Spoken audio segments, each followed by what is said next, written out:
is found not guilty. That verdict coming down late this afternoon.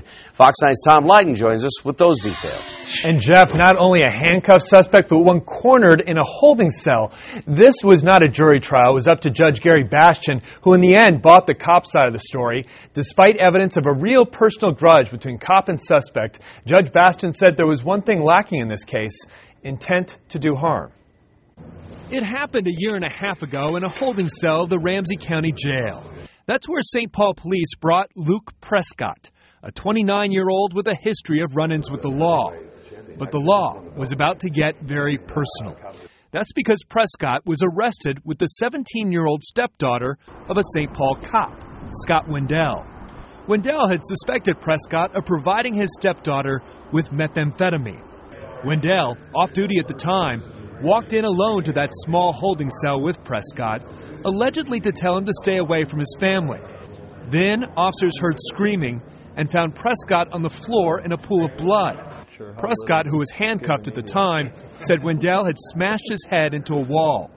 Prescott was taken to the hospital with a 4-inch gash in his head that required 12 staples to close.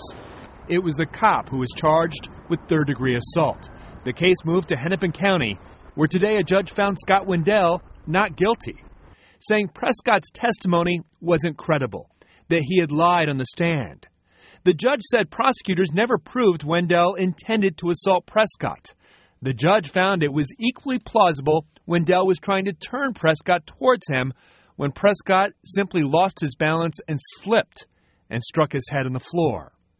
But Officer Wendell has allegedly had trouble with his temper before. Last April, Anoka County deputies were called to his Forest Lake home. Wendell had allegedly assaulted his ex-wife. Domestic assault charges were eventually dropped. But then Luke Prescott's no angel either. A rap sheet for assault, robbery, and auto theft. He admits to using meth on a daily basis, simply to wake up in the morning. At least in the mind of one Hennepin County judge, Prescott is no victim, and the cop is no criminal. And actually, Bastian is a Ramsey County judge who went to Hennepin County to hear this case. One officer even testified in this trial that he saw Wendell shove Prescott, but the judge said that could have been a matter of perspective. There is still a civil lawsuit and an internal affairs investigation in this case. Officer Wendell took an unpaid leave of absence from the department nearly a year ago. We were unable to reach him for comment. Tom Lydon, Fox 9 News.